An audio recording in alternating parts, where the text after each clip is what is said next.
Hello guys, welcome to my YouTube channel @rubierman, dan senang sekali hari ini saya bersama dengan seorang wanita cantik ya. Ini udah jauh-jauh datang dari Medan, dari kota Medan, dan senang sekali hari ini. Biasanya saya by WA video call, hari ini bisa ketemu langsung dan bisa bikin video bareng. Oke. Ini adalah Elvi Angelina, adalah Indonesia First Mind Programmer. Jadi memprogram pikiran, pola pikir. Yes. Nah, apa lebih ke apa nih? Jadi begini, saya tuh memang basicnya itu di mindset. Saya mindset coach. Mindset coach, iya. Saya belajar mengenai cognitive behavioral dari setiap manusia gitu, cara berpikir manusia. Kemudian saya membranding diri menjadi mind programming karena dalam setiap training maupun seminar yang saya bawakan, saya selalu masukkan bagian mindset karena mindset itu penting banget kok. Jadi kita bisa termotivasi untuk melakukan sesuatu ataupun tidak melakukan sesuatu, itu tergantung dari mindset pola pikir kita gitu loh. Mindset pola pikir kita. Apapun yang kita kerjakan, kita mesti dasarnya mindsetnya mesti firm dulu. Nah, target akhirnya pasti berhubungan dengan apa nih? Sales. Kebetulan saya juga sales trainer gitu. Sales trainer, dan ya. itu memang apapun profesi kita tuh memang berhubungan dengan penjualan. Jadi apapun profesi kita, termasuk juga kalau Anda seorang karyawan, ya hari ini Anda juga jualan sebetulnya. Kita jualan CV, jualan CV ya. Dan kalau untuk pebisnis sudah pasti jualan juga, karena kalau Anda tidak jualan ya bagaimana bisnis Anda jalan? Anda Benar punya sekali. pabrik ya, punya pabrik ya.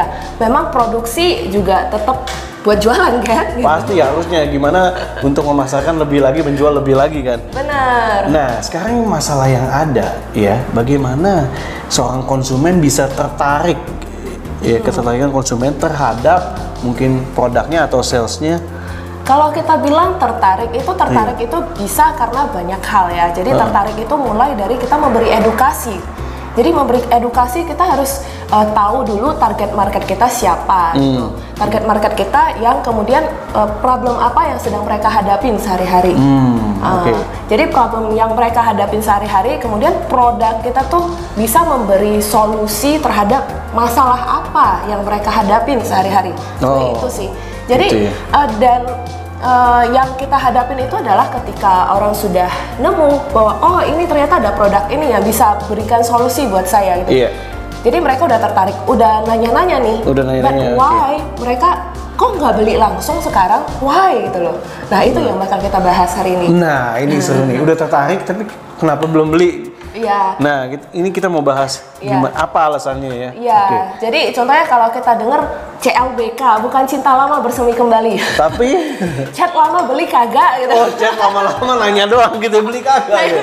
Waduh, kasihan sekali itu. Belinya mah yang lain lagi. Jadi ternyata ketertarikan doang tidak membuat seseorang langsung memberi dari Anda. Why?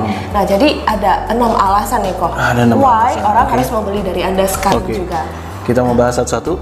Yes, kita mulai dari alasan yang pertama. Orang yang membeli dari seseorang itu bisa jadi dia beli atau tidak itu bisa jadi karena masalah uang. Uang itu jadi termasuk dia sudah tertarik banget nih, but they cannot afford to buy. Budgetnya yang ada gitu. Nggak punya budget buat beli dengan nominal X amount gitu loh. Kalau nggak punya budget gitu ya. Dan kalaupun ada yang sudah punya budget seperti itu, sanggup untuk membeli, but why mereka juga nggak mau beli? Nah, itu kalau masalah uang ya bisa jadi yang dalam pikiran mereka adalah okay, I can buy this, but dengan saya keluarkan uang sekian rupiah, apakah uang ini bakal habis begitu saja atau justru bakal bisa menghemat lebih banyak uang lagi, atau mungkin bisa membuat saya bisa dengan mengeluarkan uang sekian rupiah bisa membuat saya menghasilkan uang yang lebih banyak lagi, contohnya kayak investasi. Nah, kalau kita lompat ke alasan yang kedua nih, alasan yang kedua adalah waktu. Jadi kalau kita benar, selama ini kita menganggap currency yang paling mahal itu mungkin Kuwait dollar ya atau Bahrain ya.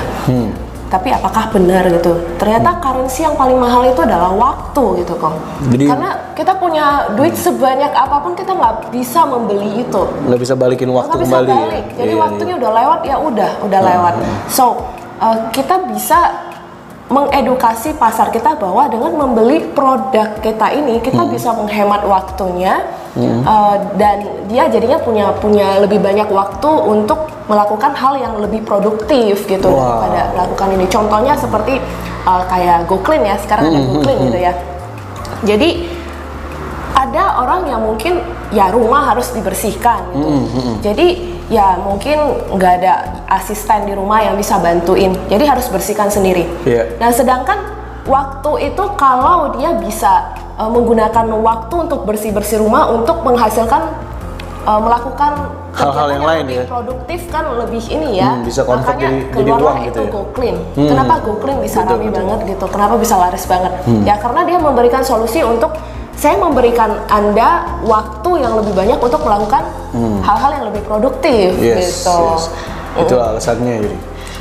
Sekarang kita lanjut ke poin yang ketiga, alasan yang ketiga. Jadi kalau kita punya produk ataupun jasa yang kita tawarkan, pastikan itu menjadi itu memang kebutuhan dari target market kita.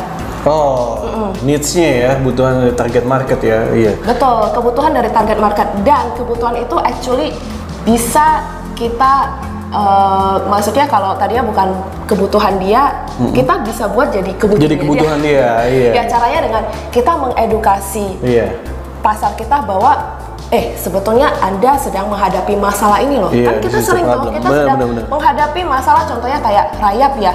Kadang-kadang memang di rumah kita belum menghadapi rayap gitu. Tapi actually itu bakal terjadi ya. Itu macam sebenarnya. Tapi kita mesti disadari. That's needs sih gitu kan. Benar. Jadi kadang-kadang memang kan konsumen itu, customer itu nggak sadar bahwa dia sebetulnya sedang menghadapi problem seperti itu.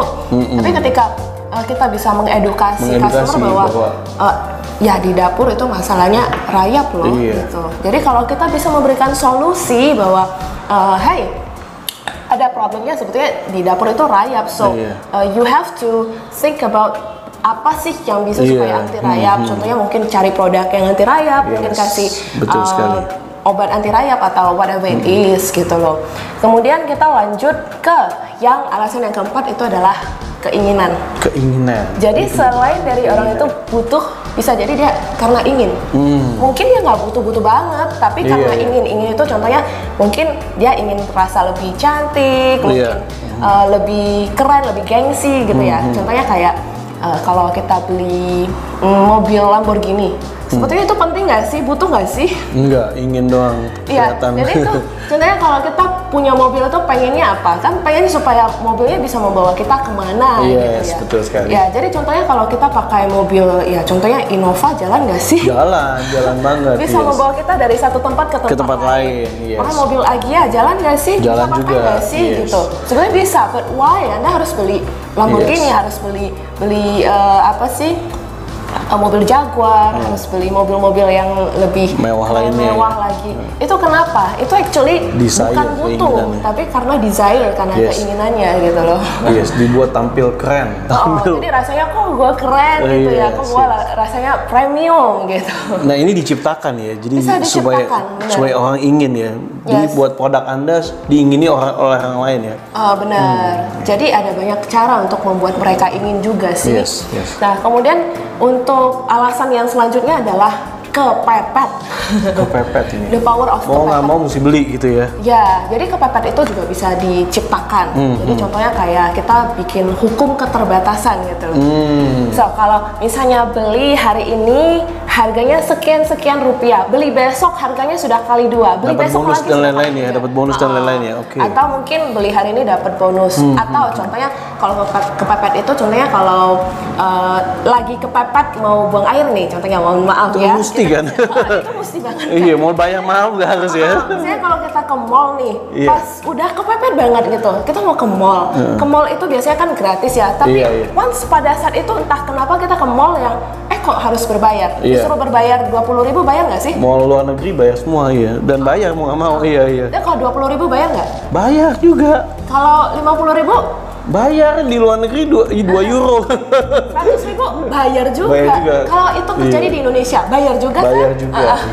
Jadi kalau sudah kepepet ya memang mau nggak mau harus beli. So itu bisa diciptakan. Dan yang terakhir adalah ini mungkin bahkan adalah poin yang paling penting ya menurut saya ya, karena itu adalah trust. Pernah nggak sih Koko kalau beli sesuatu itu bukan karena kita tahu produk itu apa secara jelas, bukan karena kita tahu spesifik, tapi karar si A yang menjual kan? Rekomendasi tadi. Oh iya, trust. Justru benar ada banyak tuh ya. Karena Korubi yang jual nih, makanya ini nggak tau lah entah apa, tapi pasti produk yang bagus. Yes. Wah, iya. Sering banget. Saya direkomendasiin tuh sama itu tuh ketua itu tuh. Jadi kalau kita bilang trust itu sebetulnya itu justru poin yang paling penting. Paling penting ya. Nah, jadi trust itu sebetulnya kalau kita bilang tipe dari bagaimana penjualan itu terjadi itu sebenarnya ada dua jenis. Jadi yang pertama adalah transactional selling. Itu adalah si customer dia sudah tahu banget dia tentang mau produk apa. itu ya. Jadi contohnya, oh saya tahu banget saya mau kopi nih, gue beli kopi gitu. Kopinya merek apa? Oh kebetulan Korubi ada jual nih, ya udah gue beli gitu. But nggak punya feeling, oh karena Korubi yang jual harganya berapa. Tapi gue memang tahu itu, itu kopi mereknya ini dan gue memang butuh ini dan gue nggak tahu siapa yang jual, pokoknya gue beli. Dan itu nggak ada rasa trust atau relationship apa nggak ada why-nya tadi ya, langsung buy aja ya. Langsung buy aja. Dan itu bisa membuat juga besoknya butuh lagi nih, nggak ketemu sama Korubi. Belum tentu repeat order. Belum tentu repeat order. Mungkin dia beli sama ketemu sama LV, LV ada jual itu, ya udah gue beli aja. Nggak ada feel seperti itu. Tapi ketika kita bisa menciptakan penjualan dengan atas dasar trust, atas dasar yang kita sebut dua jenis penjualan tadi, yang satu adalah relationship based selling, ya. Jadi itu kita memang terbentuk gara-gara trust gitu loh. Jadi kita terbentuk gara-gara oh saya mau beli ini tapi belinya sama saya siapa ya? Mesti cari Ruby gitu. Nah walaupun si siapa-siapa yang menjual harganya sama, tapi kayaknya gue lebih nyaman sama Ruby karena dikasih konsultasi, oh cara minum kopinya yang begini, cara seduhnya seperti ini lebih enak gitu.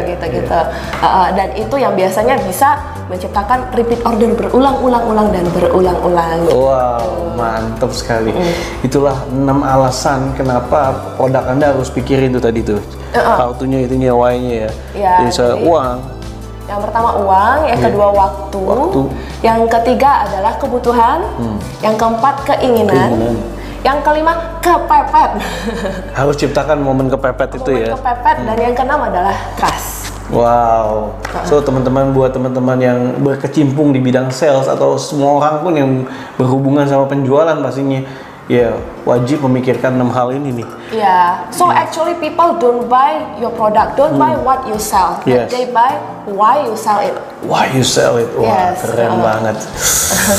So teman-teman, jika teman-teman ada pertanyaan tentang 6 hal tersebut, ya teman-teman bisa langsung mungkin boleh tulis di komen atau juga bisa di IG-nya LV gitu ada IG @LVAngelina. LVAngelina. Nah, teman-teman juga mungkin kalau teman-teman perusahaannya butuh di train tentang sales ya, berhubungan sales, tentang personal development. Nah, pas banget teman-teman bisa kontak lewat di IG-nya LV. Dan teman-teman pastikan di tahun 2019 ini penjualan Anda makin boosting pastinya ya, Vi. Oke, Vi, ada lagi yang mau disampaikan, Vi? Mungkin itu aja. Jadi mungkin untuk teman-teman yang masih menawarkan produk ke sana kemari, belum closing juga, ya jangan baper ya. Jangan baper, tapi pikirkan tadi 6 hal tadi ya. Jadi mungkin memang harus list down dulu, 6 hal itu list down dulu. Apa solusi yang kita berikan buat mereka dan kenapa mereka harus membeli dari kita, dan tepatnya kenapa kita menjual itu. Itu sih. Kalau orang tidak membeli dari Anda sekarang, belum tentu mereka tidak akan membeli nantinya. Belum tentu juga mereka nggak mau membeli. Mungkin hanya belum saatnya membeli. Itu aja kok. Oke, thank you so much Elvi. Sukses ya buat Elvi. Oke guys, thank you so much for watching, dan semoga video ini bisa membuat Anda terinspirasi dan Anda belajar banyak bagaimana meningkatkan penjualan Anda lewat video ini. Oke, terima kasih teman-teman yang udah nonton, dan pastikan teman-teman subscribe YouTube channel Ruby Herman, dan kita akan selalu mengupdate dan juga memberikan konten-konten yang positif dan membangun. Oke, saya Ruby Herman dan juga LVAngelina. Bye-bye. Buat teman-teman yang mau belajar lebih lagi, ada The Sales Legend, ini seminar diadakan tanggal 2 Maret Sabtu terletak di kota Medan, Gria Band, di mana pembicara yang hadir yaitu Mr. James Gui, Elvi Angelina, Haryanto Kandani, dan juga Dedi Duit. Pastikan Anda hadir, bisa menghubungi WhatsApp di nomor ini.